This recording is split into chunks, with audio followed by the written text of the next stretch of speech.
19 ACC men's basketball tournament. Boston College has entered our press conference room, and we'll spend the next 25 minutes with the Eagles. For our coach and players, know that we have microphones that are set throughout the room. We'll ask questions from there as well as here at the podium. A reminder, if you would, please identify not only yourself and the agency, but also to which of our personalities here that you are addressing the question to, so that we can get our cameras positioned in the right way. So we will take questions from the room starting now. We'll have one to our right here in the second row. Bob Holliday, WRL.com. This is a question for Coach. You lost Jerome Robinson to the NBA, which obviously is a big loss. On the other hand, you returned 4 starters. How would you compare where you are coming into this season at Boston College with your previous seasons?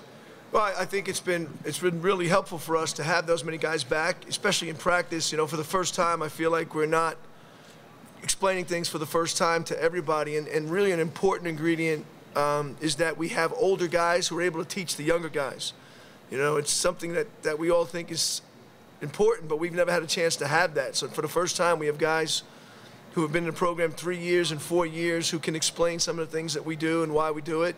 And I just think we're way ahead of where we were because of that. Kai, question from the podium here. Your point productions per game is going up steadily, your freshman year to your sophomore year. What do you expect of yourself in your junior season? Just to be more consistent from the three-point line is a big thing for me this year, but also being a leader on the court and also to establish the roles for other players just to help us get these road wins and home wins. Thank you. We'll go back to the right, back to Bob Holliday. This is a question for both Kai and Jordan. Last year with Jerome as the third shooter, the three of you were very difficult for opposing defenses to cover. Without Jerome, you know, maybe they can key on 2 of you unless you find a third shooter. Is there a third shooter in the hopper? Kai, you'll go first. So the freshmen coming in just going to help a lot, but also the players that we still have in the system from that are maturing to the level that we need them at is going to help a lot. Just knowing the big shots and just every shot that we take need to go in, so it's going to help us a lot as far as them keying on one person, but also having to look out for the whole team. Yeah, I think we add more versatility this year. You know, Stefan and Nico are both back, and they've taken steps, as well as myself and Kai. And then, you know, the freshmen coming in, I think, will help us a lot. Jordan, from the podium, there's a line in the media guide that says last year the Eagles were 17-9 when you scored 10 points or more. Is that a coincidence, or is that just sort of what you bring to the floor? Yeah, I just you know, try to be aggressive and you know, take the shots that I can get, and you know, I think it just works out when everyone's aggressive and trying to play their game. Good things happen. Back to Bob Holliday to our right in the second row. Kai, you averaged about 7 rebounds a game last year. Not every 6'1" player does that. How do you explain, does your football background come into play here, or how do you explain your success on the glass? I say that we know that we need to get in transition, so the easiest way for us to get in transition is me getting the rebound to start the break, so it helps out a lot if I just go for the rebound, just start our break off that. Coach, from the podium, a couple of years ago, football and men's basketball did not have a great run throughout the league, but since then, everything is ticking up. From a patient standpoint, from a building a product, building a program, what's your comment from where you were a couple of years ago to where you are today?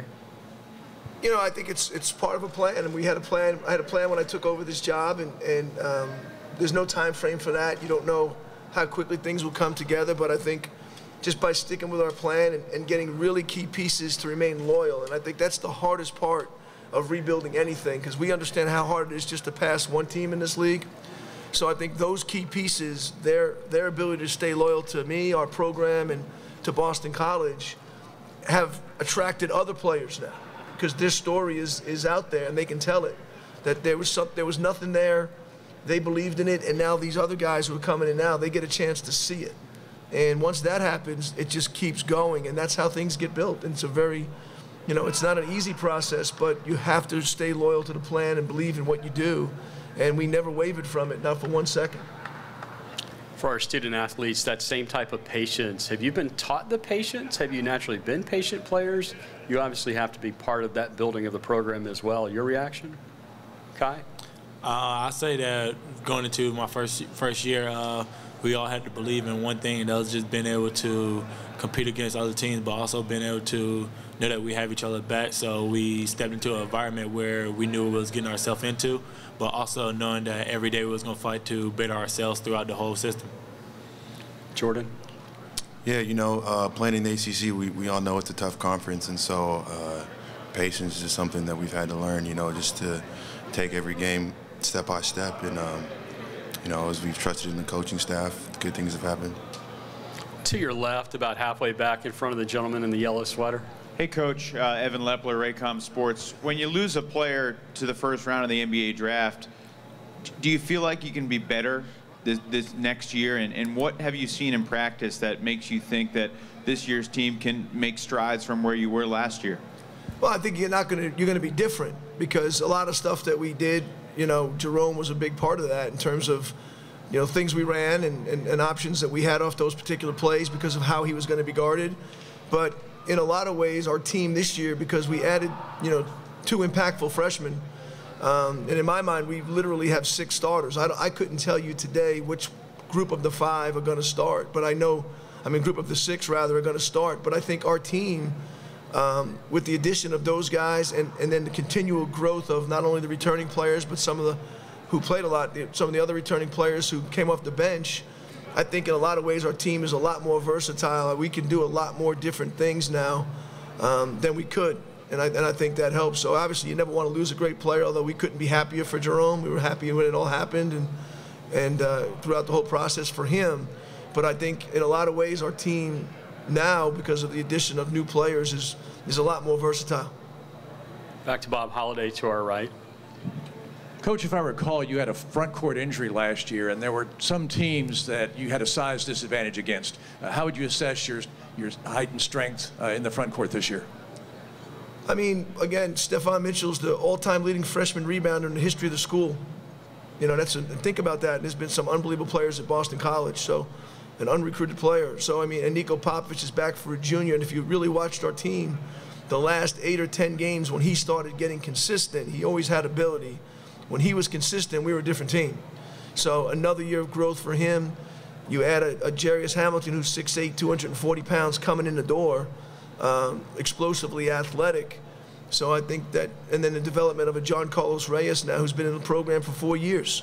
So I think that helps us. You know, again, that's you know, for us, that's formidable, and we just have to keep developing and getting better. And then, you know, we have a guard that's a unique guy. So we might not have been as tall, but you know, I didn't really look at many games and say, boy, they just out-toughed us, or they just, you know, we weren't a team that had to double the post every play. You know, we didn't have to do those things because we had some tough kids, some physically strong, tough kids, and I think it's only gotten better. To your right, second row on the aisle. Danielle Lerner, Louisville Courier-Journal. Jim, this question is for you. Sure. Chris Mack, one of 2 new coaches in the league this year. What do you think, with the new style of play he's bringing to Louisville, what are the unique challenges that their team is going to pose to you guys this season? I mean, obviously he's an I've known Chris a long time, and I've scrimmaged against his teams when I was at Ohio, so I'm familiar with them. We actually have some similar backgrounds. A lot of people who taught him also taught me, but I think he's, you know you're going to have a hard-nosed, tough basketball team that's going to fight every possession. They're going to execute very, very well. He's just a phenomenal coach, and so I mean, I'm expecting nothing but great success for him. He's had nothing but success, and you know, I think his adjustments to the league will happen. I think there's some adjustments you have to make because of the unique styles of a lot of teams in this league, and you have to do it on short preparations.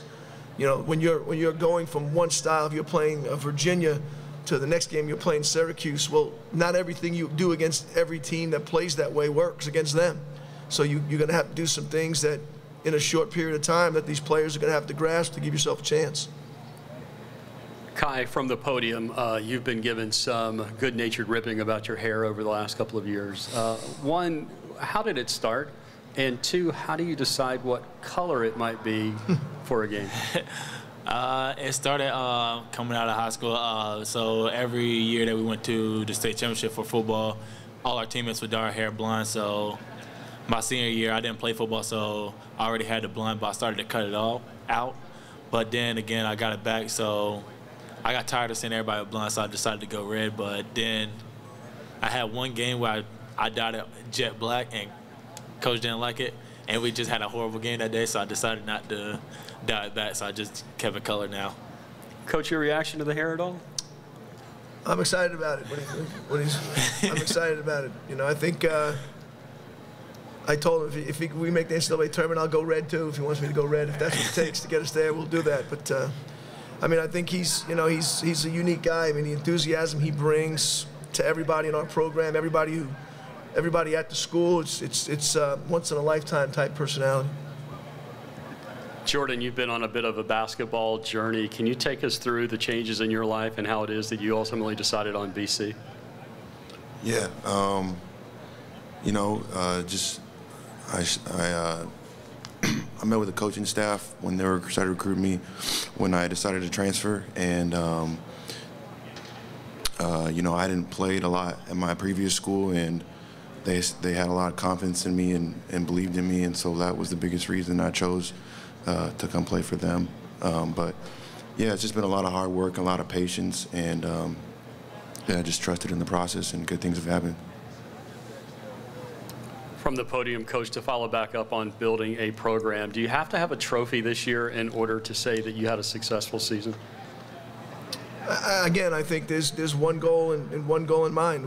We're everybody else in this league. We're going to try to do what we can to put ourselves in a position to compete for the regular season championship and playing in the NCAA tournament. That's our goal, and should be the goal for every team here. And we're no different. I mean, we have some good aspirations, and I just feel a different swagger about our team this year. I think we just the way we practice, the way we approach things, there's just a different maturity. Some of that is confidence. Some of that is that we know now that, man, if we do what we're supposed to do, we can play with anybody in the country, and that's got to carry over. Bob Holliday to our right in the second row. Question for Coach. Thinking back to your first year in the league, have you made changes in the way you play offensively and defensively as you've gotten more and better players? I think you have to. I think, you know, because the players are different, so they come with different strengths, different abilities. So yeah, we have, and I think the other thing we've worked on our area of this year of concentrate. We have to become a better defensive team, especially on the road, more consistent. But I think we've spent a lot of time talking about what we did, what broke down, and how do we fix it and keep playing in that possession, and as well as working on some secondary defenses that we can go to when things just aren't going our way. We started doing that a little bit last year, and it was effective for us in a lot of games. But I think, again, it comes down to understanding and being through it. So we have now, you know, we have points of reference with this group of guys because everybody's back minus Jerome that we can go to and say, man, look at this play, look at our attitude or our mindset or our determination on this play. Imagine if we upped it a little bit, what would have happened? Because I think we were one of those teams, a ball goes in here, a ball goes in there, you know, and Teddy Hawkins doesn't get hurt, that we might be having a different conversation up here about where our program was. And I think our guys feel that.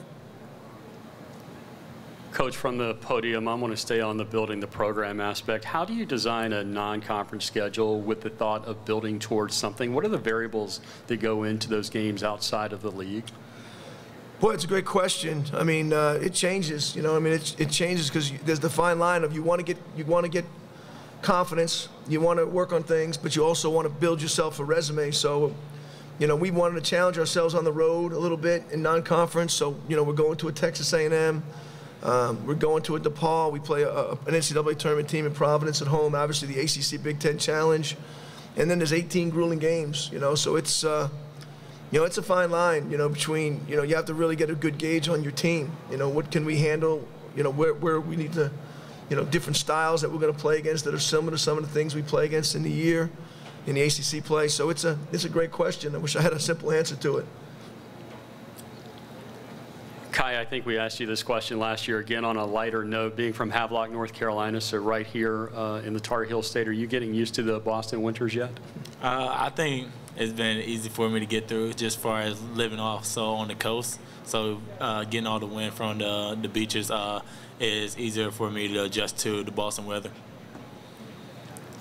Any other questions for the Eagles? Folks, we'll let you go to the next stop. Thanks a lot. Okay, good luck. Thank you. Thank you. Coach, good to see you. Folks, Notre Dame is due up next.